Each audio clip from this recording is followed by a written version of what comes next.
Hi, Dan. Hi, Dan. Hi, Simon. How are you Hi. doing? You know it's recording, don't you? Yeah. Just Simon, if we can make a start on the recording. If anyone doesn't want this to be recorded, if you can put that in the chat now, and then Simon, when he edits or whatnot, can work some magic on that. So welcome everyone. Thank you for giving us 45 minutes of your time. We'll do our best to stick to time. And this is obviously our induction. It should be reasonably helpful, if nothing else, in allowing you and enabling you to work with the schools. So housekeeping, essentially, I think we've all now done it, but just mute because we've got a couple of speakers, just mute in prevent that reverberation or whatever it's called. The recording we've just covered. What I'd ask, because of the numbers, we were going to do kind of round robin introductions, but there's twofold really. One, I feel like I've done that every single group meeting since March 2020, but secondly, it wouldn't be the best use of time, being that I wanted to kind of stick to time. So if we can just put our names, contact details, where we're from and everything in the chat, and if you're happy for that to be circulated around afterwards, just to kind of begin to build that network of newer EAs, if you can just write that as well, just happy to share, that would be fantastic. So the how we're going to run through it today, we're going to have a background on the Careers and Enterprise Company, ourselves at the heart of the Southwest Careers Hub, and a bit on the Enterprise Advisor Network. We're then going to look really kind of holistically at the role of the Enterprise Advisor and why we believe it works. We're going to briefly go over the Gatsby Benchmarks. But I think with the Gatsby Benchmarks, and I even think from doing this role, and I'm sure Simon will back me up on that, it is something that it's better explored when you're in the role and kind of interacting with them in meetings and discussing them with career leaders. So I won't spend too much time on those. There'll be a few kind of slides of resources and support for kind of getting you started, and then we'll obviously open up to questions. So before we go any further, just really quickly on introduction. So my name's Dan Morris, and I'm an enterprise coordinator, and I cover in Somerset, I cover the Taunton and the Sedgemoor area. And we also have Simon. If you want to introduce yourself. Morning, everybody. My name is Simon Wainwright. Hello. I'm an EC enterprise coordinator for Plymouth Mainstream Schools. Fantastic. And then in and out, we have Jackie. Jackie, you're here at this time. Yeah, hello there. I'm Jackie. I have terrible internet provision and I can't wait to have fibre, which is about 3 weeks to go. So that's going to be great. I'm EC for South Somerset and Mendip. Lovely to see you all. Lovely, thank you. Any questions you would like to ask during the presentation? If you want to use the chat for that, Simon and Jackie will be monitoring that. And if needed, they can just interrupt me and we can kind of have the discussion if it needs to be on a wider forum. So, the background on the Careers and Enterprise Company, I thought that was just repeating itself then. I thought that was a real oversight in my planning. Hopefully, we should have Susie right. Is Susie here? Yes? Morning, everybody. Yes. Over to you. Thank you. So, morning, everyone. Thank you for having me. Dan's got quite a lot on this agenda for 45 minutes. So, I feel like you only really need 2 minutes from me on a brief oversight of what's happening. So, my name's Susie. I'm in my 6th year now of working for Careers and Enterprise Company. I cover the wider Southwest area. So across my kind of patch, I've got 4 careers hubs and around 30 or 35 enterprise coordinators and hub leads. So we are in the fortunate position of having all of our schools and colleges now in a careers hub across the Southwest, which is great news. You're kind of based within the heart of the Southwest Careers Hub, and Dan and Simon will talk more about that in a minute. But really just to say welcome and thank you for joining us. We are, I think, I haven't got the latest figure, but we have something like 3,500 enterprise advisors nationally, most of whom are matched to a school or college and are working in different ways to really help the school and college kind of move forward with their careers provision, to take a strategic look at what the school's plan is, and using the benchmarks, which Dan's going to talk through with you later on, how you can make a kind of an impact and a little bit of a difference in terms of maybe some suggestions of gaps that a school is not doing. Maybe you can connect them to some of your colleagues or other employers in your networks, and really just have a look at what's needed to move the school forward. And we know that schools are facing incredible challenges at the moment. They're all back and working really hard with their field hospitals doing the testing of their pupils at the moment. But so careers has been kind of on and off the agenda for the last year, but it's really trying to make that more of a focus as we move forward and for the rest of this academic year. So lots of changes that we've had to make. Just to talk very, very briefly, we have funding from the Department for Education, which we use and we source local match funding to pay for the salaries of our enterprise coordinators and hub leads. So the good news is that we are in the negotiations with the Department for Education at the moment for next year's funding. It comes on a yearly basis, but what we like to look at it is as a kind of a 1-year settlement from DFE, but a 3-year plan. So we would confidently expect to be around for the next 3 years beyond the end of this academic year, trying to support schools and colleges with your help. So is that enough, Dan, or do you want a little bit more? You're going to run out of time otherwise. Yeah, no, that's absolutely fine. Thank you, Susie. If anyone's got any questions for Susie, if you can stick around for 2 or 3 minutes, Susie, before you jump back to your other meeting, is that okay? Yeah, no problem. Yeah, if you can use the chat for any questions for Susie. Otherwise, thank you very much, Susie, and we'll catch up very soon. Welcome. Okay, brilliant. So moving on, just this was literally a contingency in case Susie wasn't here. So these slides were just this essentially is the points that have been covered. So it's one of 33 careers hubs in the UK. 157 mainstream middle school, secondary schools, FE colleges, SEND and pupil referral units, and there are representatives, EAs like yourselves for all of those different educational establishments. The mission, again, that's kind of just been covered, strengthen the links between education and employment, raise the profile and quality of careers education, raise aspirations. Oh, and I thought there was a 4th one, but there really wasn't. And raise aspirations. I'm really quickly going to go through the I believe it's called an organogram. I heard the other day. I'd never heard of that word before, and I don't think I could even spell it. But organogram. So we've got Phil Adams as a senior manager for employment and skills at Devon County Council. We have Christine Norton as employment and skills manager. We have Victoria Gage as our hub lead. So now it kind of comes into our careers hub. We've got 3 senior enterprise coordinators, as our area is divided into 3 areas. So we've got the Plymouth and Torbay area with Nikki as the senior enterprise coordinator for that area and her team of enterprise coordinators beneath her. We've got Lisa that looks after Somerset and the team that sits beneath her. And then we've got Jo that looks after Devon and the team that sits beneath her. And then together, we all collaborate to support all of those schools that have been mentioned. So where are we now? We've got 155 schools and colleges in the hub.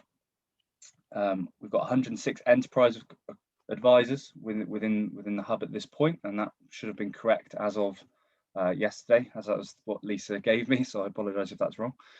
We've got over 100 given hour volunteers. Now the given hour is for kind of all kinds of individuals that don't have what they perceive to be the time or the resources to be able to commit to an enterprise advisor role, or they don't feel like they want they don't want to be tied to one particular school to build up that relationship. They would rather kind of be more operational with an array of schools rather than strategic. And we have 13 Cornerstone employers. Cornerstone employers are your larger Southwest employers. Examples of those are Babcock. Examples of those would be Devon County Council. It would be Wessex Water, who we're going to hear from, hopefully Simon Osborne in about 10 minutes time, from Wessex Water, who is an enterprise advisor. And the role of these Cornerstone employers is to provide provision which doesn't directly benefit just one school. So the work that they do would be on a larger scale with the Careers Hub and with the Careers and Enterprise company nationally. So an example would be Wessex Water have changed their the way that they recruit apprentices for this year.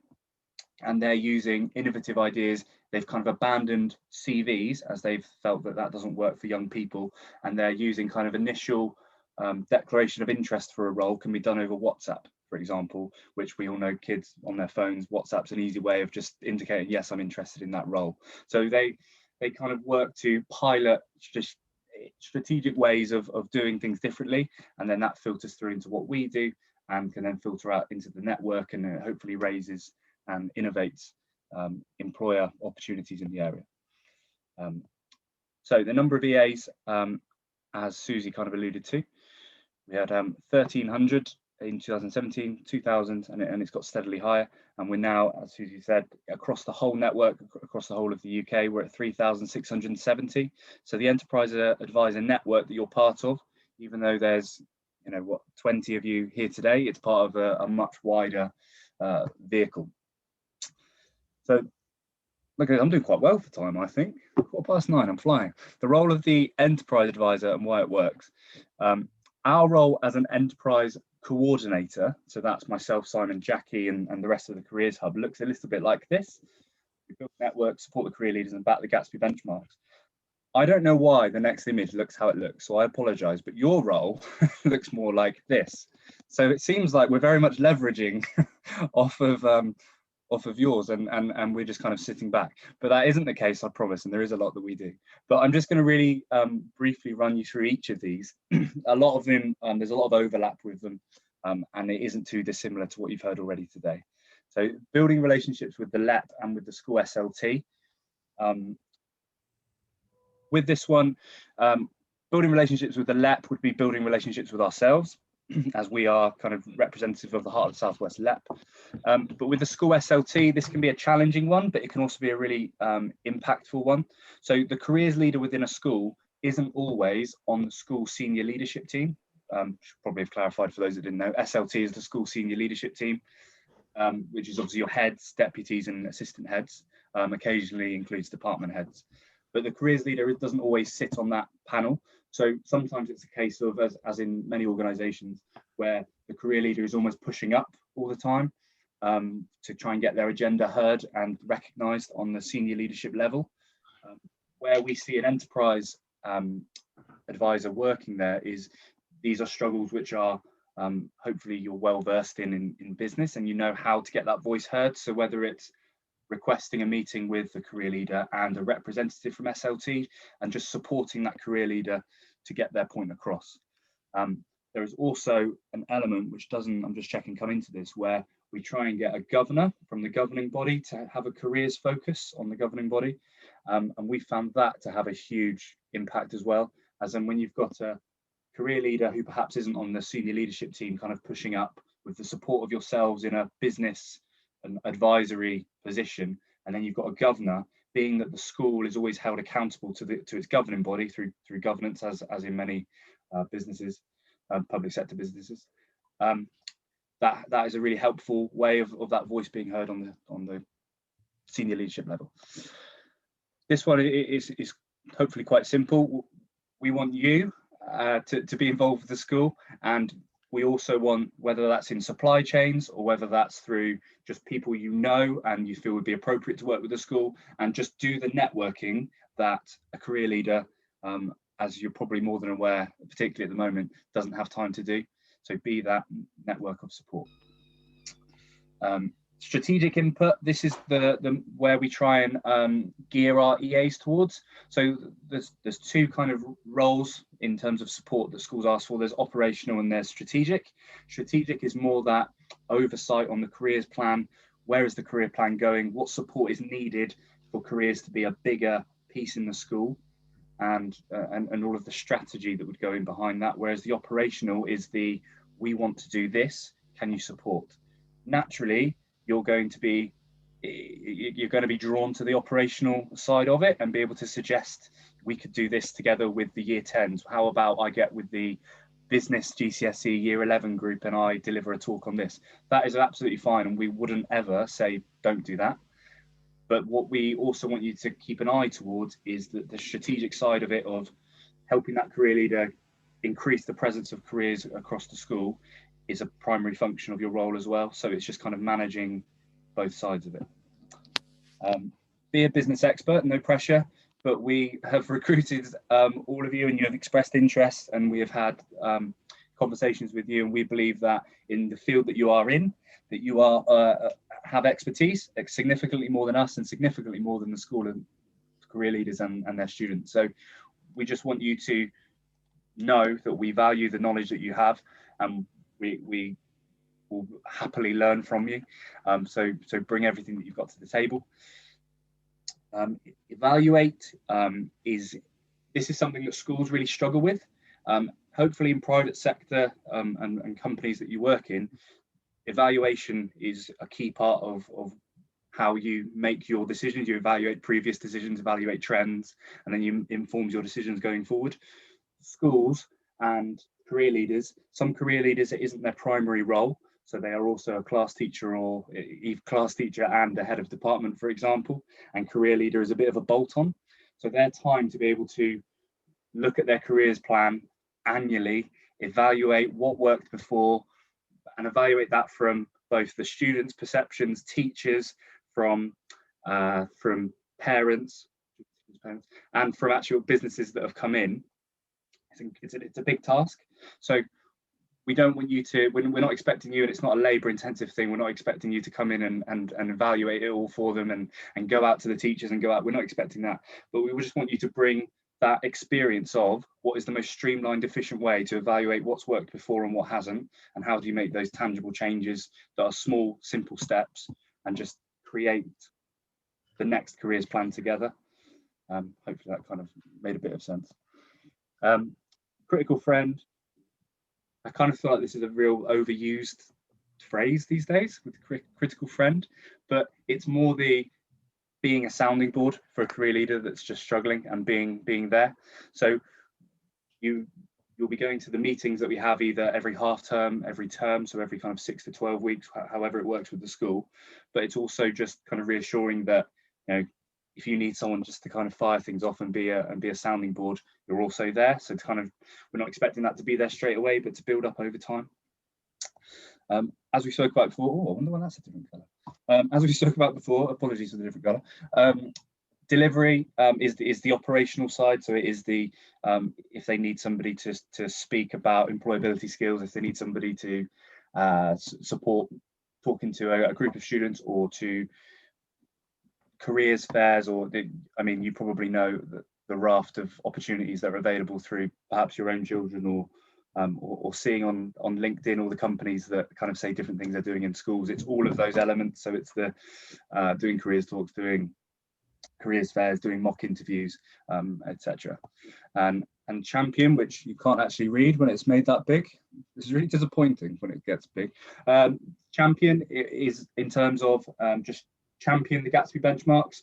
The Gatsby benchmarks, I'm going to come on to them later, but they're entrenched in research, they're international research, and they are what the Gatsby Foundation and the Careers and Enterprise believe leads to increased aspirations among young people. It leads to social mobility, which is incredibly important, particularly at the moment. So just work with us in championing that. And if you don't feel like you fully understand the benchmark, just literally ask and ask and ask until you fully understand why we're doing it and why we think it's important. So what does this look like in practice? Now, fingers crossed, Simon Osborne is here. If he isn't, we can skip back. Simon, are you here? I am, Dan. Yes, look at this. This is smooth. Okay, Simon, can you introduce yourself, even though I've introduced yourself for you with what I've written? I apologise. Well, that's no problem. Good morning, everybody. As Dan has said on the slide there, Simon Osborne. I'm a delivery manager at Wessex Water. I work for Wessex Water's in-house construction division. So I manage some of our capital delivery projects, all sorts of different and varied schemes. My background, I'm a civil engineer, and I've been in the construction industry for longer than I care to remember, 25 odd years, big broad range of experience. I joined the on our intranet at work. It flashed up on one of our TVs. You know, are you interested in being an enterprise advisor? About 4 years ago, and I thought, oh, that looks interesting. So I made contact with one of Dan's predecessors, and that was 4 years ago. And this is my 4th year of doing it. I'm linked with a school in Burnham-on-Sea, King Alfred's Academy. The first year, I have to say, was pretty slow in getting some traction going and getting some discussion going with the school and engaging with the school, because I'm not sure they knew what the enterprise advisor role was going to do, and I wasn't sure how I could help them. But what I did know was that I did have a lot of experience. I've got a lot of network contacts. I know my way through the construction industry, but I know my way through management and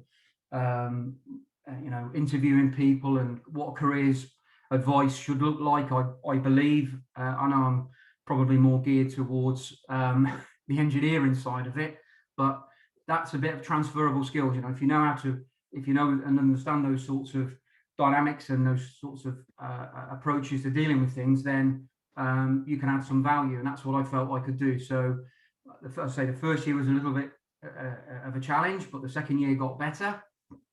Last year was better still, because the school had structured themselves to become part of an academy, and they had a proper careers lead, and you could leverage off that, and they were very keen to engage.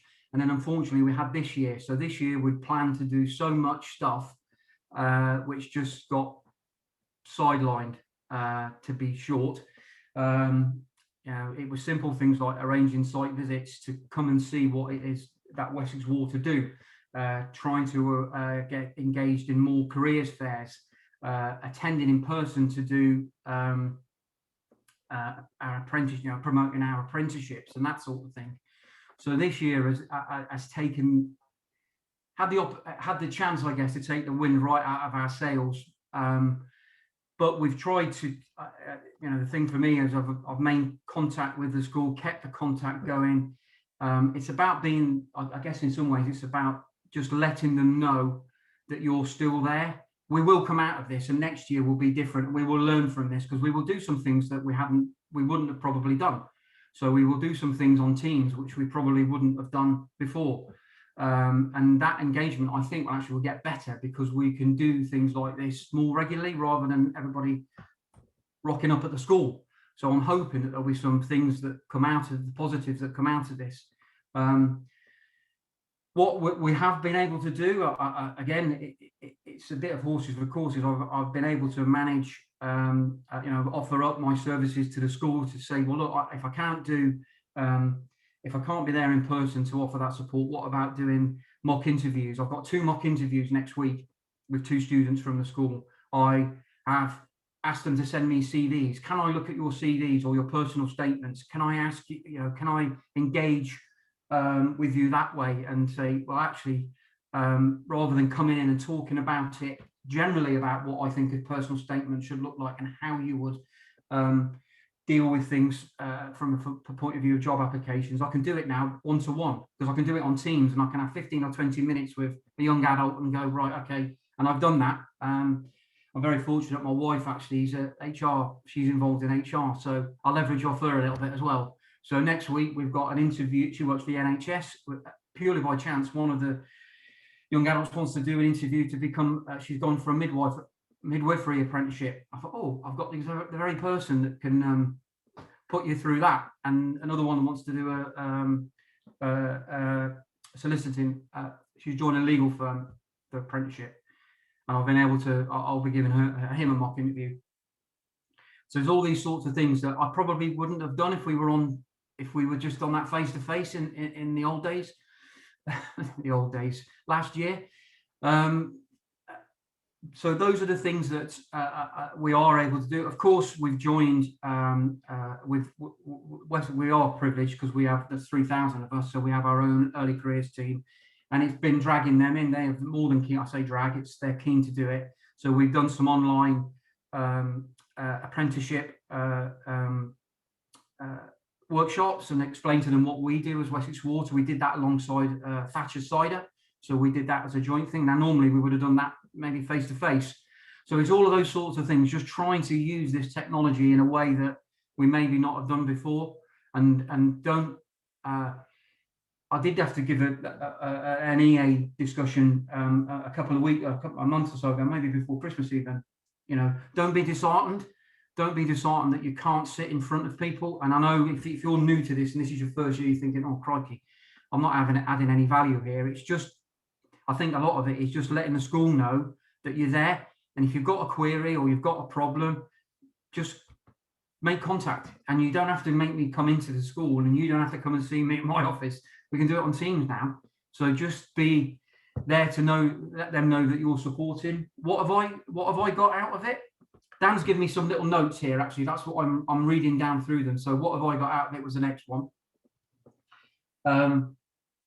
Me personally, I found it very rewarding. I've got part of my CPD, which is okay. That's great, but it's knowing that I can help influence and hopefully, from an engineering point of view, you're looking at the middle of the demographic in engineering, a middle-aged 50-year-old bloke, you know, who is trying to get young people, increase the young people coming into the industry, increase the diversity of the people coming into the industry.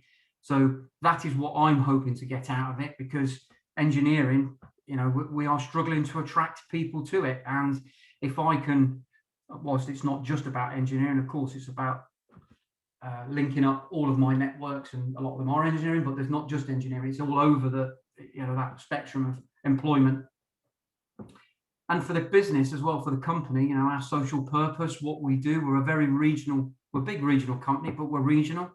And if we can improve that engagement and raise the profile of Wessex Water and what we do, then that, as an added benefit, one of our measures how we are judged as a water company is how people perceive us. What do they, not just because we're digging the road up and repairing leaks and putting traffic lights everywhere, it's because, well, actually my son, I have nothing to do with that very physical interaction with traffic lights and getting on people's nerves. It's, oh, actually my son knows someone who worked for Wessex Water and he's helped him do this. It's all of that sort of thing that is helping to improve our social purpose, our engagement, and raising Wessex Water's profile as a business of what we do. I think that's probably my 10 minutes down, isn't it? Yeah, that's perfect. Thanks, Simon. Thank you very much. And I think that last point is really important with the economic recovery. And I know Emma Hewitt's here, and I'm sure she could talk about economic recovery from an employment and skills standpoint and social purpose. But yeah, you've hit the nail on the head there, Simon. Absolutely. Any questions? I'm happy to answer any questions. Look at that, you took the words out of my mouth. We spent too much time together. If you have any questions for Simon, just put them in the chat, and I'm sure he'll respond just while he's here for the next few minutes. That'll be fantastic. So if you didn't realise, I managed to leave Zoom a moment ago, and I think probably scared Simon and Jackie, but I just abandoned them. But I'm back in, so I just need to reshare my screen, and I apologise. Okay. So we were up to here.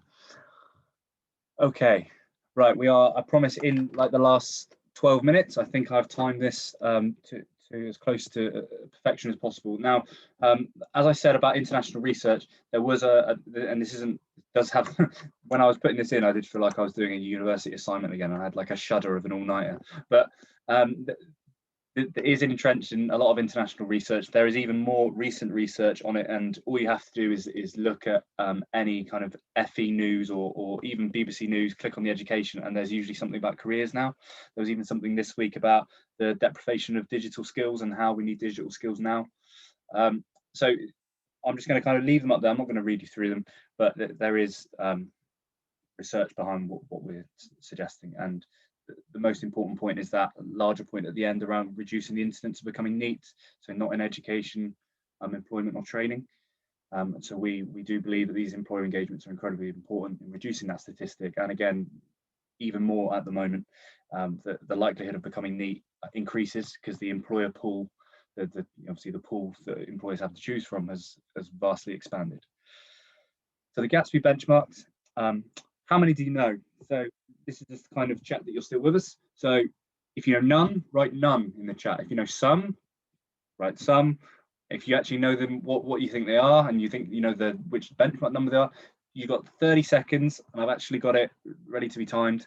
If you know any, put them in the chat, and I'm going to check with Simon and Jackie in 30 seconds if anyone's written anything, or if you've just sat there awkwardly for 30 seconds.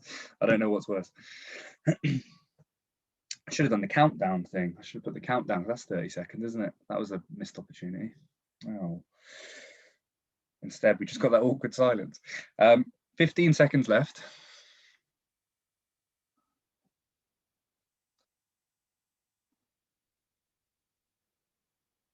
Seven seconds. 4, 3, 2, 1. There was your 30. Right. Simon, do you want to run through what we've got? Yeah, we've got a real mix, as you'd expect there, from none at all to some.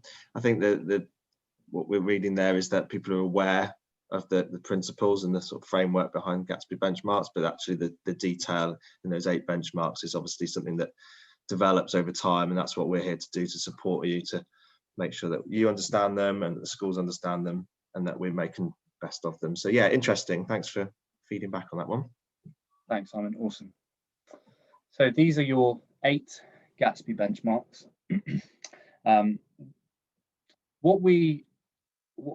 What I was conscious of, and what I wanted to say at the start, is we could have spent the whole 45 minutes talking to you about each individual benchmark, why it's important, with fantastic examples.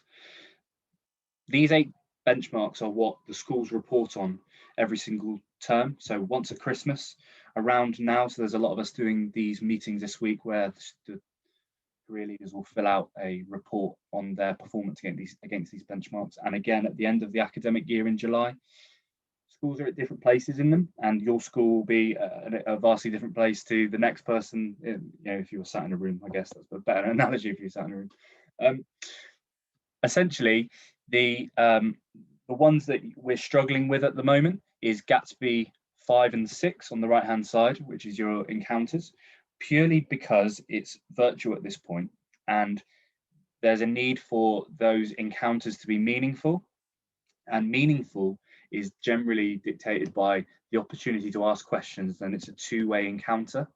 So it's a big, almost like a bone of contention at the moment as to what that looks like in this virtual world, and it's one that we're struggling with, and I know the schools are definitely struggling with. They're putting on a webinar, for example, of having to, you know, Simon, for example, can sit there and speak at a screen as I'm doing now with, and it could be with 10 children or it could be with 150 children. But is that meaningful, just the opportunity that they could use the chat? Has all 150 children asked something in the chat? Has all 150 children wanted to be there because it's right for them, because it's the career that they're interested in? There's a lot that goes into that. So in a normal sense, it's a lot easier for a career leader to kind of work out what people want to do and direct them and get people in for the right students. But at the moment, it is 5 and 6 are a bit of a struggle.